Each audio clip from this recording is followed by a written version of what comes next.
श्री राधा रानी कहती हैं, मेरे प्रिय, कैसे हो तुम? तुम्हें क्या लगता है कि मैं तुम्हें भूल गई हूँ, या तुम्हारी प्रार्थनाएं मुझ तक नहीं पहुंच रही? मेरे प्रिय, मैं सब सुन रही हूँ, सब देख रही हूँ। धैर्य रखो, तुम अपनी मंजिल के बहुत निकट हो। तुम्हारे मन में जो भी चिंता है, दुख है, तनाव है, उससे बाहर निकलो। तुम्हारे रोने के दिन अब चले गए हैं। वह खुशखबरी अब तुम्हें प्राप्त होने वाली है, जिसका तुमने सालों से इंतजार किया है। मैं जानती हूं, तुम्हारे मन में निरंतर यह विचार चल रहा है कि आखिर कब होगा। मेरे प्रिय, निराश ना हो। बड़ी चीजें मिलने में समय लगता है। तुम किसी साधारण सी चीज के पीछे पागल हो। तुम्हें लगता है वह चीज जो तुमने मुझसे मांगी है, वो मिलना लगभग नामुमकिन है। मेरे प्रिय, जिसने राधा कृष्ण को अपना साथी बनाया हो, उसके लिए फिर कुछ भी नामुमकिन नहीं। जो तुमने मांगा है वह तो तुम्हारे भाग्य से जुड़ा हुआ है। उसे तुमसे कोई नहीं छीन सकता।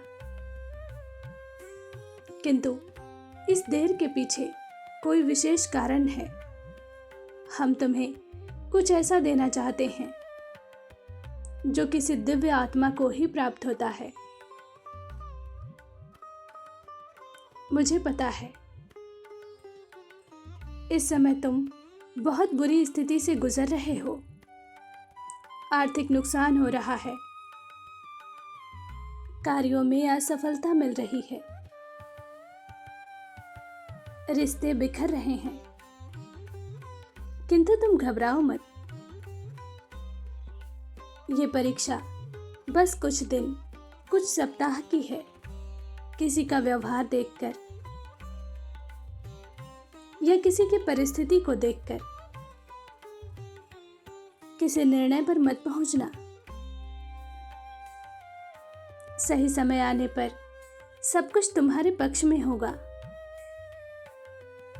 तुम्हें अभी लग रहा है कि चीजें तुम्हारे खिलाफ हो रही हैं, लेकिन सब कुछ तुम्हारे ही हित में हो रहा है। मैं महसूस कर सकती हूं, तुम्हारा मन बहुत घबरा रहा है। तुम्हें ऐसा महसूस हो रहा है कि सब कुछ बिखर रहा है, किंतु ये तुम्हारे भीतर की नकारात्मकता है जो तुम्हें भटकाने का प्रयास कर रही है। तुम स्वयं को शांत रखो, अपने क्रोध पर नियंत्रण रखो और मुझ पर भरोसा करो। एक एक करके तुम्हारी सभी इच्छाएं पूर्ण होंगी। मेरा आशीर्वाद तुम्हारे साथ है। तुम्हारा दिन शुभ हो। सच्चे भाव से कहो, जय श्री राधे।